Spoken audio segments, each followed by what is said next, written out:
Hello and welcome to the Villa Talks podcast. Welcome to a historic episode of the post-match rant. 27 years and counting. Well, not counting. No, not counting anymore. We can stop counting now. Never stop to streaming. Do not adjust your television sets. Yes, we have won 3-1. Historic win, Unai Emery's first game. We finally beat Man United at Villa Park in the Premier League. Here with me this week, AJ, Sam, and Jaro to discuss. How are we, boys? All good. All good. Cock-a-hoop. Cock-a-hoop, mate. Cock-a-hoop. Great way. Not heard that word on the podcast before. No, I don't know where that came from. I've not said it ever, I don't think, in my life. But I felt it summed it up, so I went with it. Right, so this week we're going to, obviously it's a post-match rant, but we're going to semi-follow the same format. But we're going to start with hero and villain of the week so we can talk about the Man United game first up. But before we start that, I just want to play you a clip. Jaro sent this across, and I've seen it before, but hopefully this works. Just to set the mood. I don't even think, I can tell you now, they won't win this game. They've taken 1 point from 14 matches against teams in the top 6. They've conceded 33 goals. Man United are a well-oiled machine right now. They are not going to win this game. I know you can sack me if they do. Did they sack him? Did they sack him? I want to know. Sack him if they do. Sacked in the morning. Do you know what? I've not seen that end of that clip. I've seen it going around loads of times, but I've not seen him go so far as to say he could sack me if they win. I'd love it if they did. Yeah. To be fair, he did. I watched the whole clip, and he did talk about how Unai Emery was a great appointment and how he's really fond of Villa, and etc. So, has he addressed it since? Has he addressed all the banter he's been getting? I don't know. I'm not sure. I haven't looked. Has he just pretended he didn't say it? You'd have to, wouldn't you?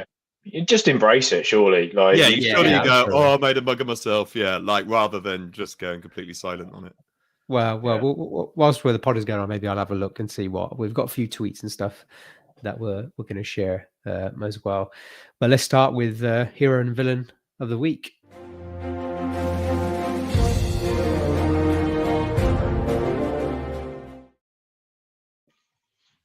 Right, AJ, I'm gonna hand over to you. This is going to be a collegiate effort. We're gonna do it together because I think we've all got various different shouts for hero of the week. But I'm going to start off with you, mate. You go first.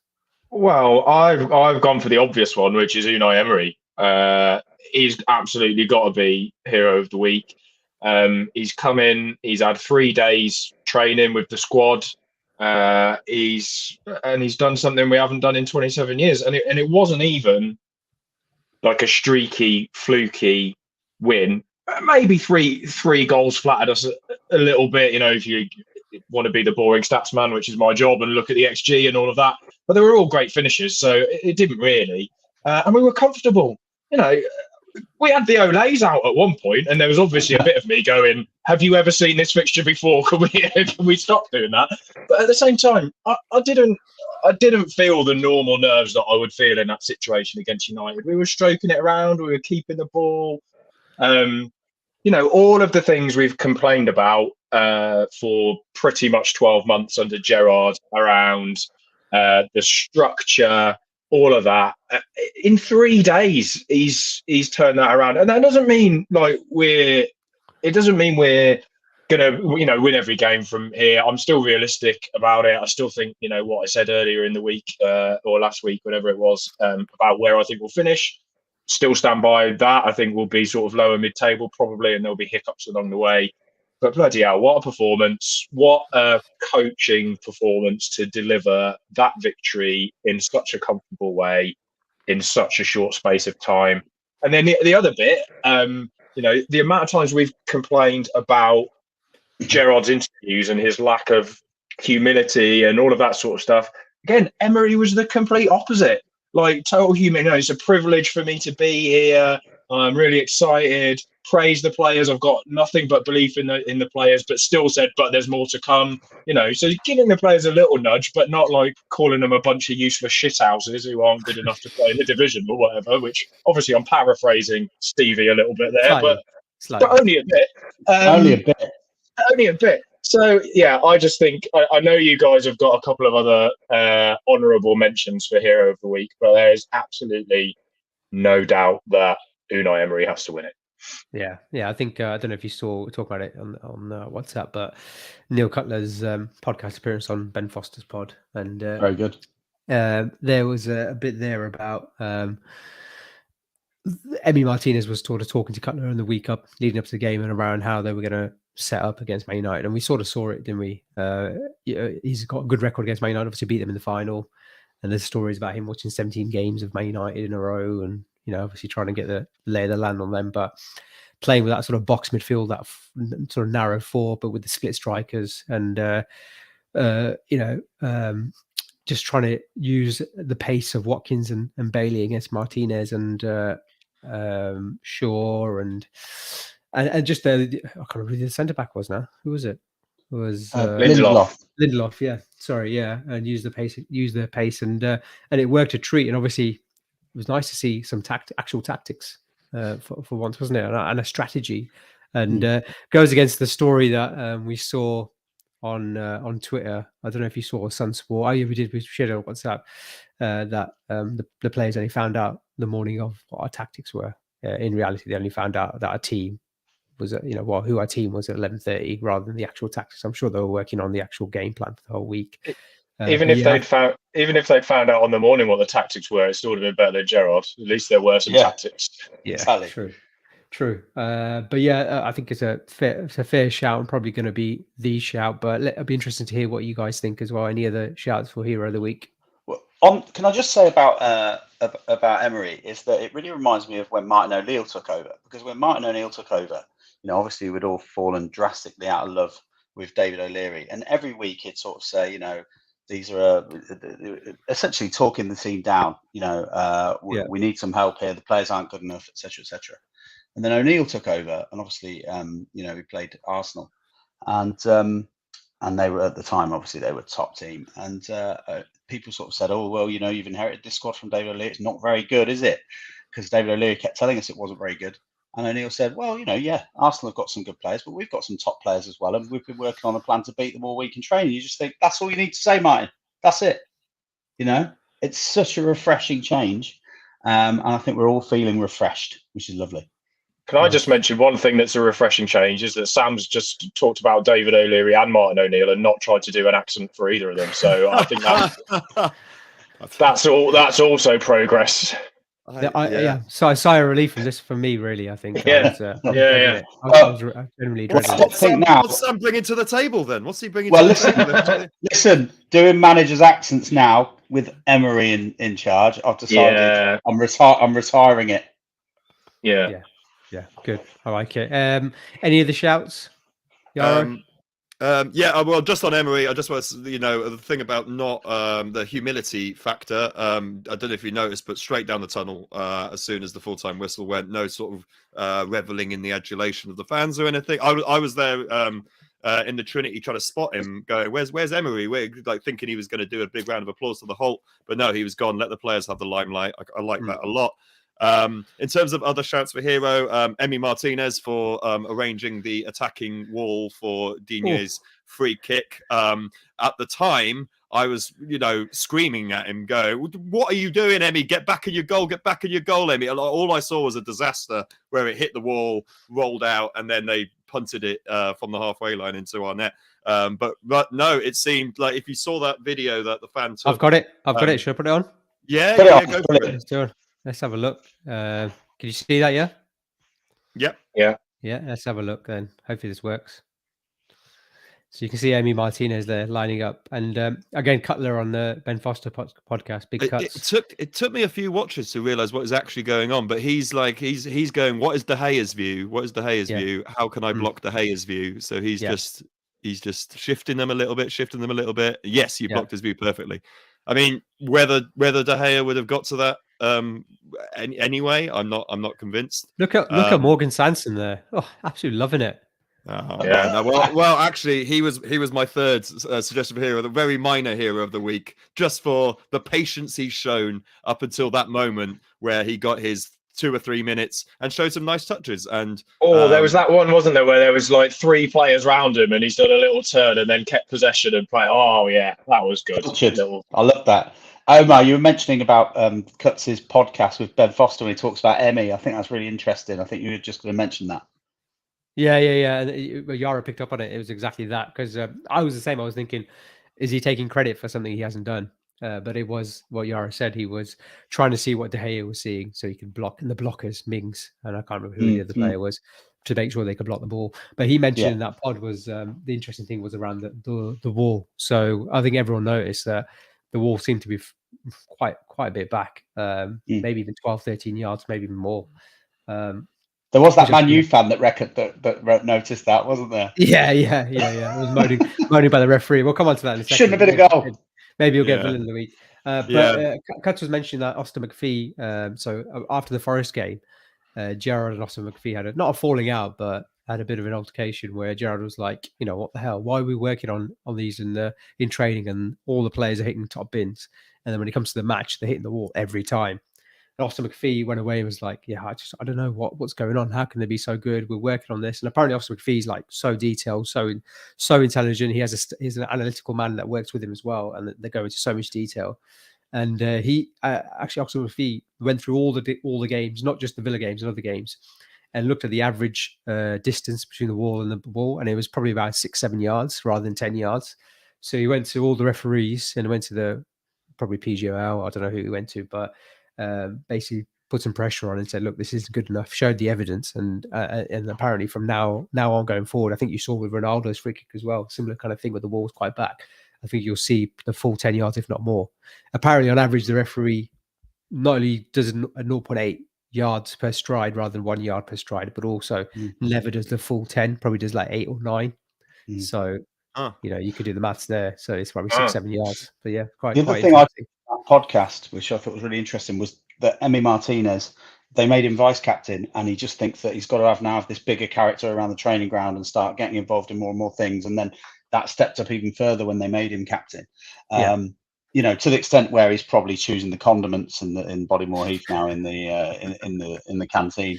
But I thought that seeing him actually line up our players in their wall for a free kick is really epitomises that, doesn't it? He wants to be involved in absolutely everything. So we've got an assist for Ramsey, because he was the player who was fouled, and no booking. Was there a booking? Oh, there was for that one, wasn't there? It wasn't Martinez. Yeah, I think Shaw was a booking. It was Luke Shaw, wasn't it? We've got an assist for Austin McPhee for sorting out the walls, and we've got an assist for Martinez for rearranging. Can we also mention Luca Dean, because 0.03 XG on that free kick, put it away. I think it was PGR Analytics on Twitter who mentioned that it's over 2,000 days since the last time we scored a direct free kick in the Premier League. So I think, shout out to Luca Dean for breaking that hoodoo as well, which is not quite 27 years, but apparently Benteke back against QPR. Benteke against QPR was the last one. Yeah. It'd be funny if Luca Dean was watching this, going, "Lads, I did actually strike the ball." But just on that same note, Jacob Ramsey. Let's talk about him because in my eyes, he was the man of the match. I mean, obviously there was lots of different players that you could give a shout out for man of the match, but I thought he was excellent and carried on an excellent run against Man United. Really, it was phenomenal in the 2-2 draw as well, and it was integral really in us coming back from 2 goals down. What did you make of his performance, AJ? I'll just share stats while you're talking as well. Yeah, please do. I mean, excellent. I mean, we saw the team, and there was we weren't sure whether it was going to be the Villarreal style 4-4-2, which it was, or whether it was going to be a 4-2-3-1, because you could see with either. But I was really keen to see him in a system where he had a bit more freedom. He had the ability to break forward more. He's got so much energy. He runs with the ball so well, and his finishing. If you look at, he just doesn't score ordinary goals. Like, every goal he scores is an absolute blinder. And I said to you guys in the chat, if we can get him into those positions where he's breaking on the edge of the box and we're pulling it back for him, he can be easily a 10 goal a year attacking midfield player. And you know, he's going to create things. It was, again, as I said, it was him running with the ball at pace that led to the free kick that Dean scored from.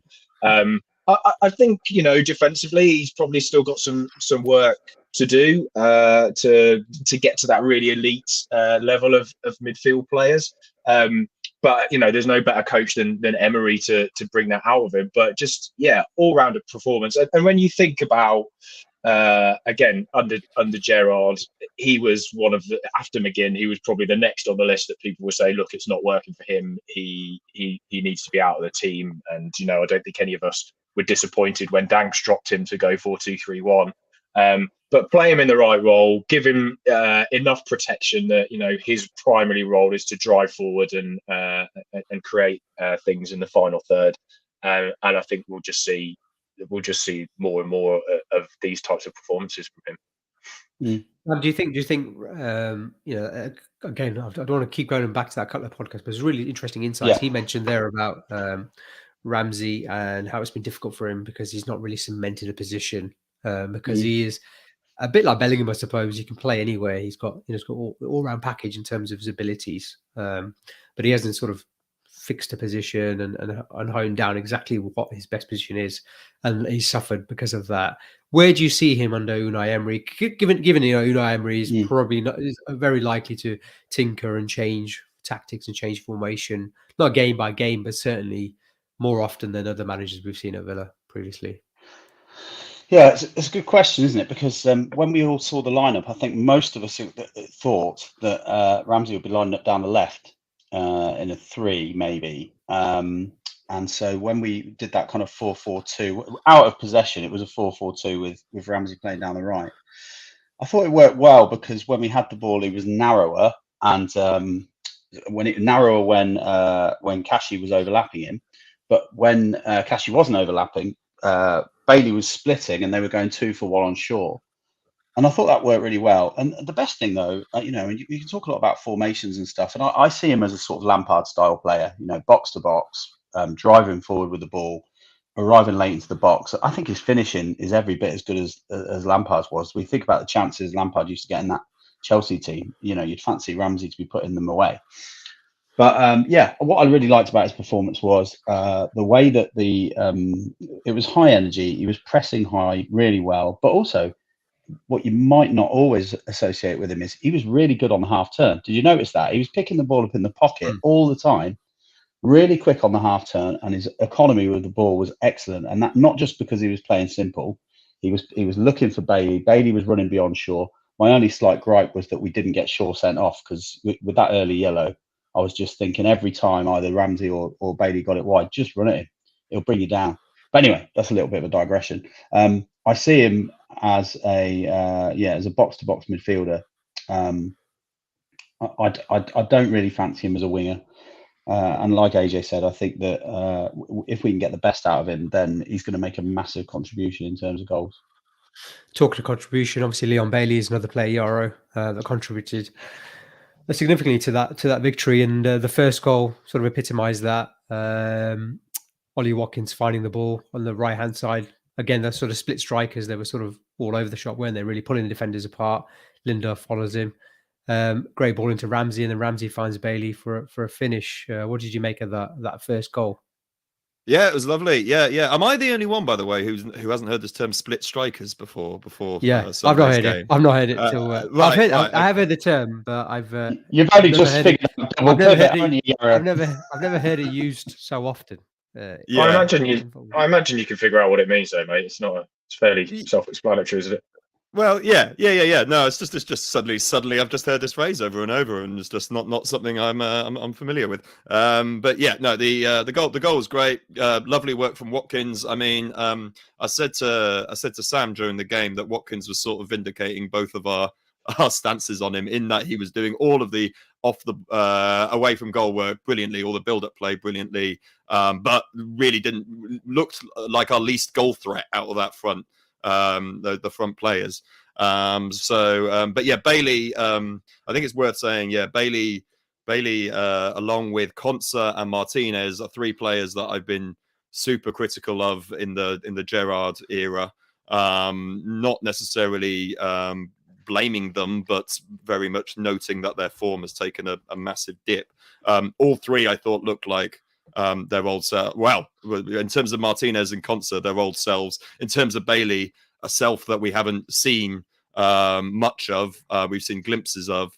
But I thought the sort of performance that really made you excited about what this guy can do. And all of a sudden, those signings that we made post Grealish, all of a sudden seemed to make sense. I mean, I know Ings wasn't involved much in this instance, but Bailey is suddenly looking like the player that we signed and were excited about in the first instance. And isn't it amazing? You play a player in a favoured position and you play to his strengths and all of a sudden, you get something out of him.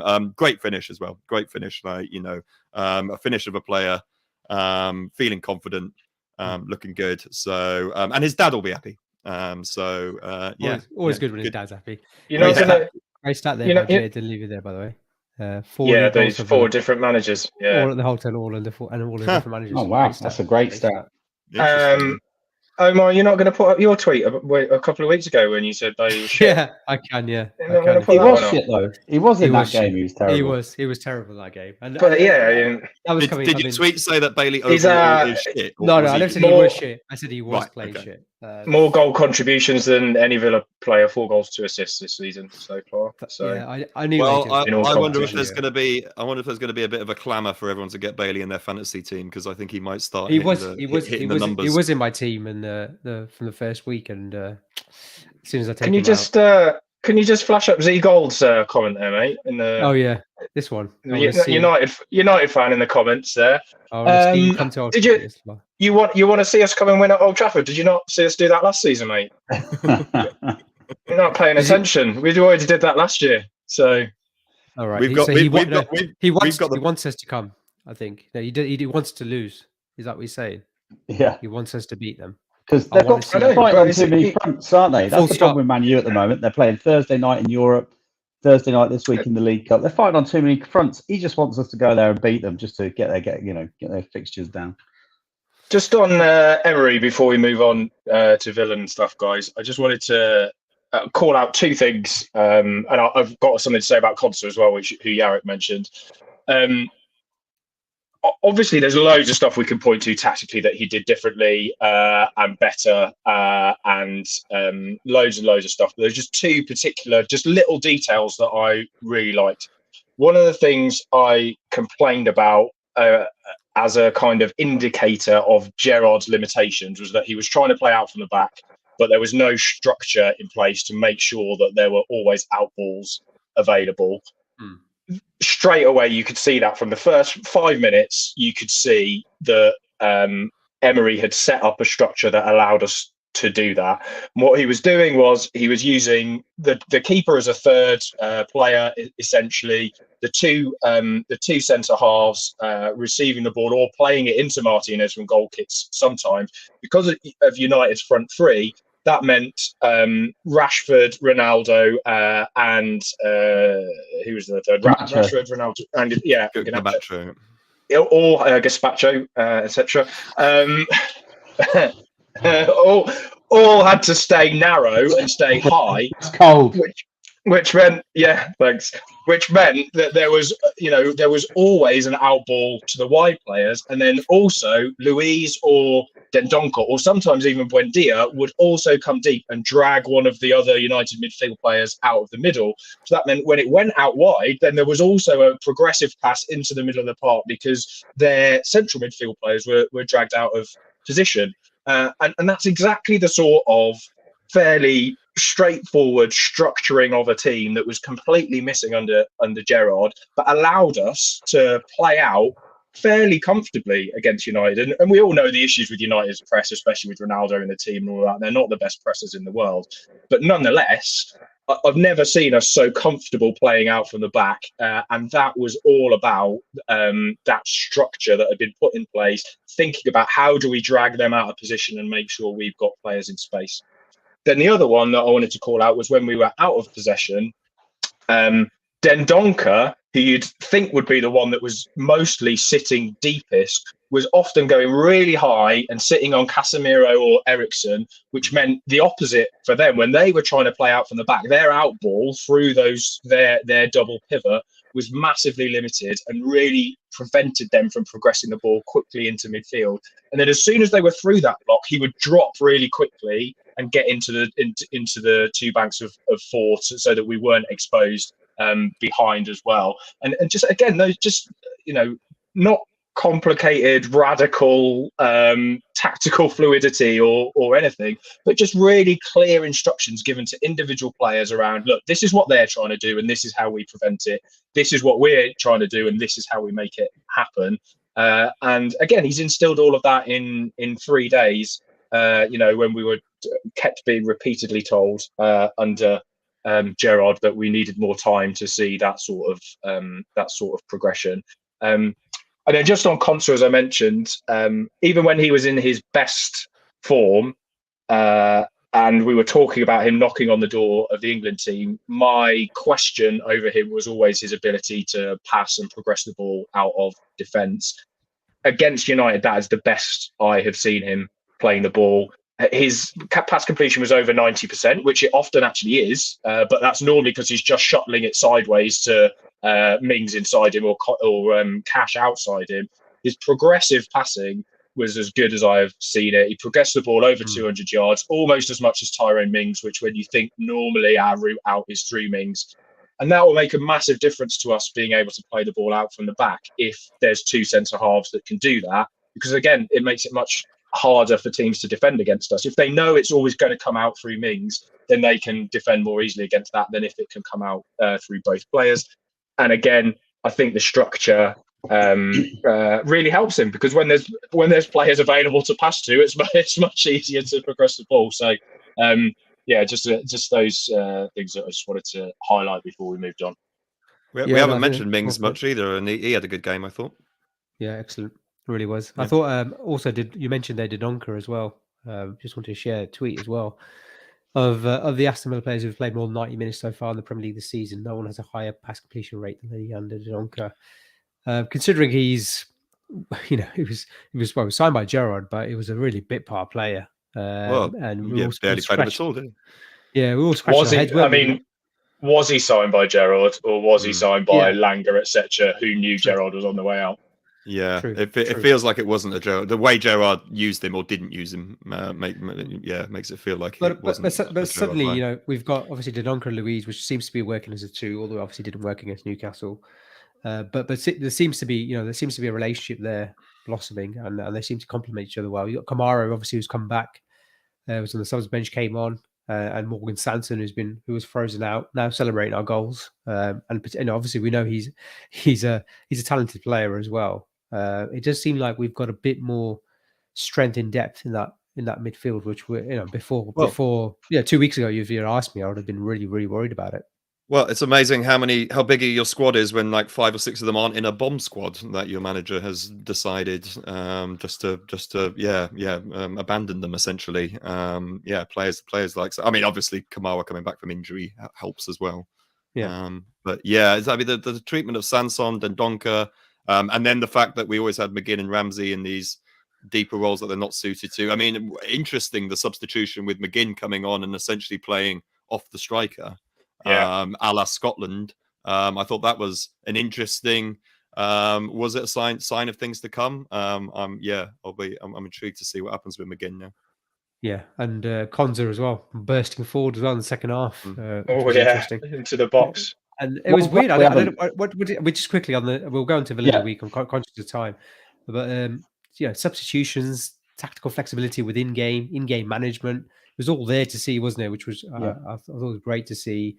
We've been critical of Gerrard and Dean Smith as well in terms of the in-game management and how they can affect games. And you could see, there was just little tweaks, little things happening. And if you've not watched the Unai Emery cam video, which sort of follows him throughout the game, It's really interesting.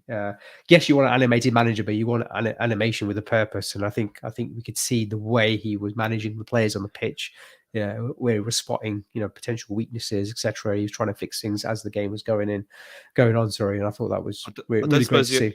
I don't suppose you have that clip that AJ found of. Oh, that's what you saw me. Emery.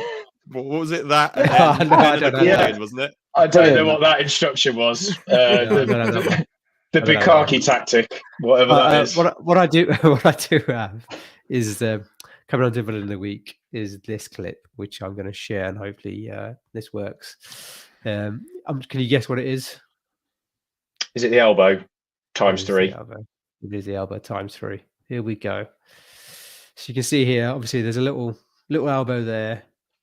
A really forceful elbow there, which I thought was quite a bad one, and then the third one, which is sort of quickened up in this video, but the third one was the one where he definitely elbows him, definitely goes for him.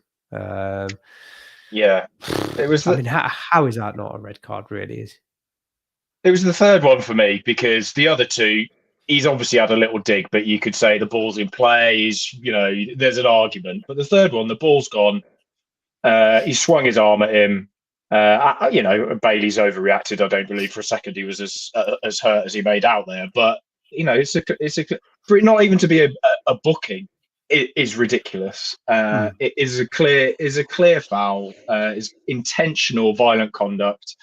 Should have been a red card. And regardless of that, Martinez spent that whole game basically just running around kicking people, and the commentators all go, "Oh, isn't it great how aggressive he is?" and all of that. Half of them weren't even given as fouls. Look, if he's bigger than 5'3", that's an elbow into the face, and he's off. Yeah, right. Yeah, so he's obviously, he's got away with it because he's so short, but it was an elbow into the ribs. For me, throughout the game, you could go through it and you could probably find 4 or 5 yellow card offences for Martinez, and some of them weren't even given as free kick. People have been talking him up big time, but I felt that we put him under, all this talk about how cultured he is playing out from the back. I thought that Bailey and Ramsey put him under loads of pressure, and I didn't find his distribution that impressive. Obviously, partly to do with what you were saying, AJ, about how he cut off the options through the middle of the park. But yeah, I think slightly overrated, maybe, as well as being dirty. Sorry, I've just laughed at the Bukaki podcast. Well, I mean, that's right. This is your first time listening, then get used to that. Welcome aboard. That's the level of analysis. It's a good description of what he was doing. But you're exactly right. And particularly the first goal, Bailey has absolutely killed him there with that run.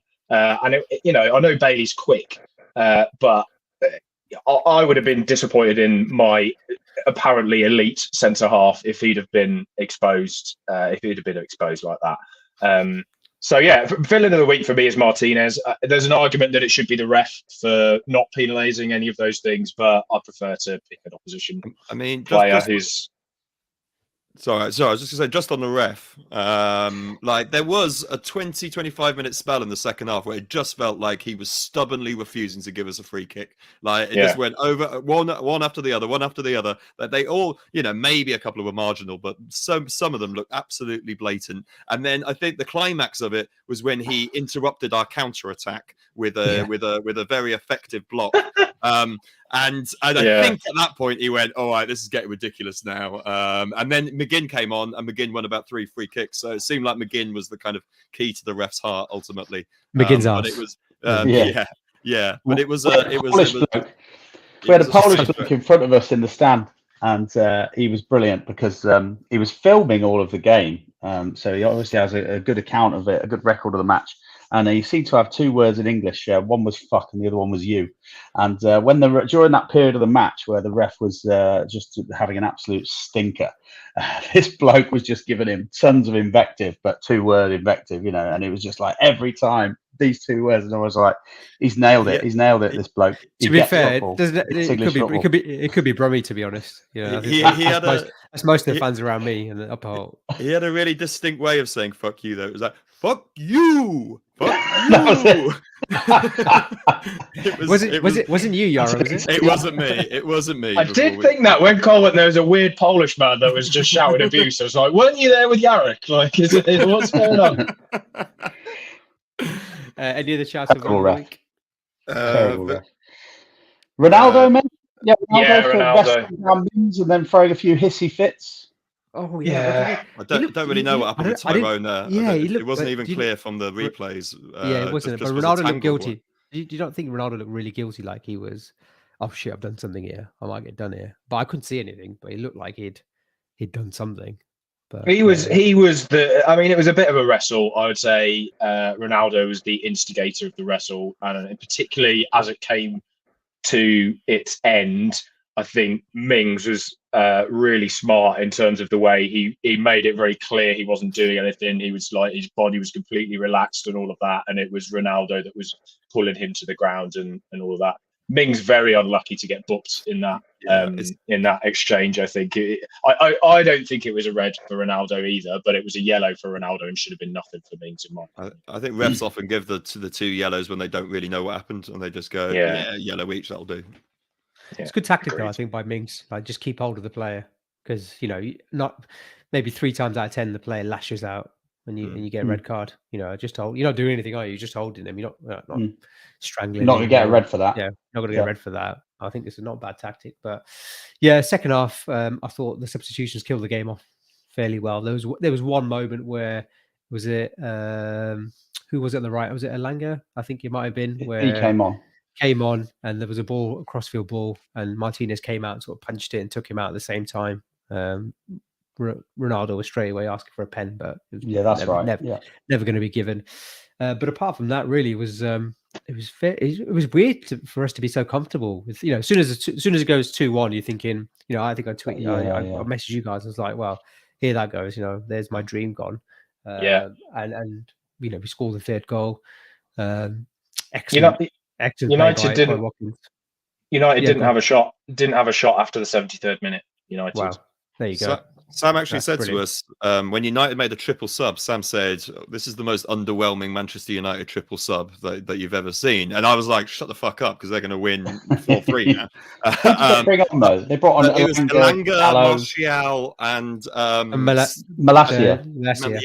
Yeah, and it was like, "Oh, this isn't the fearful United." But I know they've got injuries and had a few key players out. But you know what, Yara, we've how many times have we played Man United when they've been in a bad run? They brought on Makeda, missing players, and they've still beaten us. And they're in really good form. They've been playing really well. They've seemed to have the players have seemed to take on board Ten Hag's sort of philosophies and style of play, etc. quite quickly. Casemiro's been brilliant. Martinez has been brilliant. Yeah, Rashford's hit a good run of form as well. So they're coming into this full of confidence, and I know we've got a new manager bounce, but still, quite opposite after being thrashed by Newcastle. But I don't know about you guys. The morning of the game, I just woke up feeling really confident. I don't know what it was. It's weird to feel confident about Aston Villa team, but brilliant performance all around, really. To a man, brilliant. I think hero of the week has to be Unai Emery, 100%. I don't think there's anyone else. It can be really a few other shouts as well. But we move on now to Thursday's game. We're going to do vital statistics in a minute. But just before we do that, I'm going to start a new thing: tweet of the week or meme of the week. Okay. Yeah. I was surprised by that, and then it turns out it was my idea. So great. I was going to say, AJ, your idea. But this is AJ's shout for this week. I'm just going to put it on. This was a reply to AVFC's admin's post. I think was it today or yesterday? I'm not too sure. But anyway, Morgan Sanson. Today it was. Today. And then someone's reply was, there you go. That was the famous Ian Wright clip where he sees his old teacher. So his old teacher. Yeah, it's brilliant. Yeah, I thought you were dead. Someone said you were dead. Yeah, enjoyed that. Very good reply. Good content. Well done. Who is it that's done it? I can't even see. I don't know what. Next time we'll need to shout them out properly. Yeah. Good reply. Good quality. Good content. Right. All round. All right. I'm gonna AJ. I'm gonna give it to you. I'm gonna do vital statistics now, and then I'm gonna leave it to you. Because I can hear one of my children shouting in the background, so I'm just gonna double check on them. Vital statistics.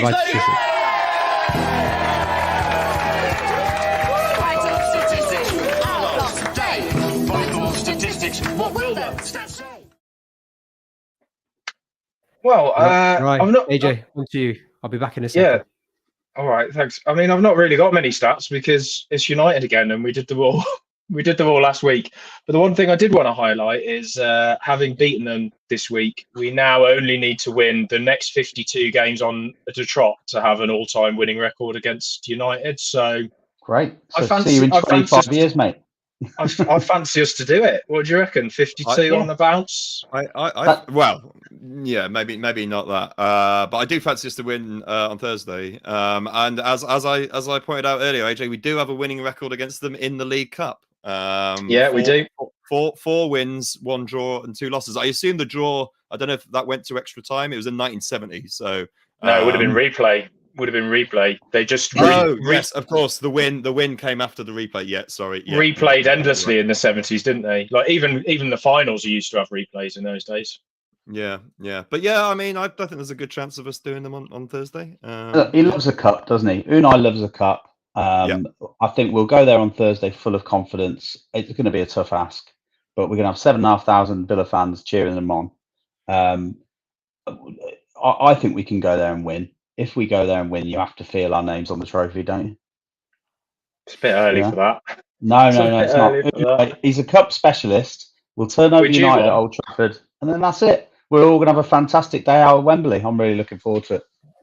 Yeah. We'll be Wembley? Good, won't it? Wembley, we're at Wembley. What happened? I'm saying if we beat United on Thursday, our name's on the cup, mate. Sam's confident. Sounds confident. What do we think?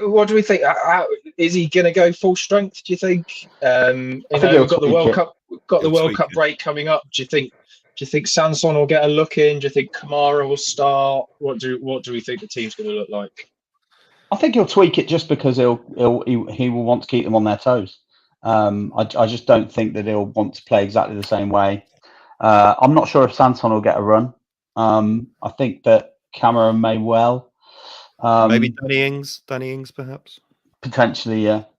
But I do think there will be a couple of changes. I mean, would you just go with the same level? They shouldn't be that tired, should they? Really? And then they've got a big break. Brighton on Sunday. Brighton. Yeah, a big break after Brighton on Sunday. I think. I don't know. I want to take the cup seriously. Emery's already said, his first thing was, I want to win a Villa Cup. That's the main aim. Before even Europe, before any of that. And I think we have to take it seriously. And I'd be going full strength team, 100%. I think Emery's cup specialism is one of the most exciting things about him. I mean, we're obviously all desperate for silverware. We've ended our barren run of wins against United at home, so ending our barren run of silverware would be most welcome. And I mean, United perhaps ideal opponents because Emery really has had their number on a number of occasions in recent years. So and they're seem to be struggling with the weekend Thursday game. I know this is not Europe, but still same sort of format. Yeah, it's strange that it's on a Thursday because there's games tonight, but none of them are on TV, and then they've gone Wednesday, Thursday for TV. It seems a bit odd. Yeah, I never know. I don't understand. I don't understand the scheduling this year. There's a lot of odd things going on, like Saturday night game. Like Saturday evening games, like 7:30. But the question for Omar is, though, I would say, yes, I think that we probably should go full strength on Thursday. The question is, I suppose, is what we saw on Sunday full strength? Is Emery clear on what his best 11 is? Is that it? If Camera has come through another week of training and he's put in that cameo on Sunday, does Emery think, well, you're my part of my full strength 11, so there go you start, or does he ease him in more slowly? How far ahead of Ings is Bailey? How far off is McGinn? It's hard to say, isn't it? Yeah, I think it's something AJ said as well on our WhatsApp group, which I think is, I just think he'll be a horses for courses type manager where, yes, we might have played this sort of 4-4-2 with split strikers and sort of that box midfield, but doesn't necessarily mean we'll play it again just because we won with that. I think he will tinker, whether he'll tinker with personnel or just tactics, I'm not too sure, but I think that is our best team for now, because Kamara, there's no way he's going to be ready to play 90 minutes after that injury. You'd imagine when Kamara's fully fit, he displaces Dendoncker in the first 11. But and that's a pretty formidable team, I think, as well. I also think Buendia needs to improve as well. You guys know I'm a massive fan of him, but his passing was off. It was inconsistent. His energy was great. Energy was great. Yeah. But also, he did make some really good passes. Yeah. But there were times when his pass selection or his execution was off. Yeah. Yeah. He always seems so frenetic, Buendia, that like sometimes he just he's just passed it too quickly, or he's just he's not calmed down to just think about it. I mean, I said in the WhatsApp, I don't think he was terrible against United, but I think he was probably our worst player, actually, which is unusual. But I think that adjustment for him of having to fill in on the left defensively in two backs of four, having to still break it. I think he's had to make, in that system, he's had to make the biggest tactical adjustment of any of those players. So I think it's understandable that he had some issues, but he still played the ball into the final third more than any other player in the team. He still had a goal creating action because it was him that played in Watkins for Watkins to run and create the third goal. So, even when he's having a poor game, he seems to always be involved and creating things. Poor is probably a bit strong, but even when he's not at his best, he's still involved and creating things, which, if the alternative is Coutinho, then obviously it's not at the moment because he's apparently injured. But if that's the alternative that you would be debating, then, the difference is Coutinho's either sensational or just completely uninvolved. When Dia is off the ball, he's still managing to influence the game a little bit as well. Yeah, I think just coming back to the United game, as much as the debate around whether we'll go full strength or not, I'd be interested to see what sort of team they put out, because their fixture congestion is ridiculous. So they've got this Europa League playoff thing that they've got to go into now because they finished second in the group. There's literally no weekend or midweek available in their calendar for them to play those fixtures because their season is just so congested now. So actually, it'd probably do them a bit of a favour if they were knocked out of the League Cup by us, because they could fit some of their other fixtures in around the World Cup and all the rest of it. So I wouldn't be surprised if they make a lot of changes to their team with a view on the. If they want to throw the game, we'll catch it. That's fine. Let's get your predictions, and we'll move on to Villa Vault before we end the pod. Who's first? Sam, you go first. What's your prediction? I'm going to say 2-0 Villa. Jaro? I'm going to back us 2-1 after extra time. Oh, nice. Love their extra time. Yes. AJ? Still United at Old Trafford, isn't it? I'm ever the pessimist. I'm going to say we're going to lose, but part of me thinks I think we can win. I think we'll lose. Watkins brace. I'm going for, lads. Watkins brace. Blimey. Really random reviews. Pens or replays. I think it's Pens, isn't it? Because of the fixture congestion. Pens. So I would. On that note, I'm going to go. We're going to win on Pens. Yeah, you don't get replays in the League Cup. You haven't for years, have you? So no, I don't think so. Are you making the trip, Omar? No, I'm not. No. I'd love to. I've never been to Old Trafford, actually. I've managed to tick off quite a few away grounds in the last couple of years, which has been nice, but I've never been to Old Trafford. So yeah, maybe one day. Right, let's do Villa Vault. Oh, we do.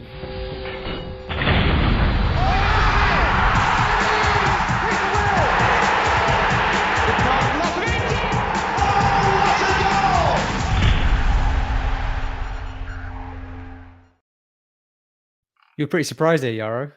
Yeah, I just didn't think we were going to have time for this because I know you've got to go and pick up your mother-in-law. Train station. Yeah, but we got time. Yeah.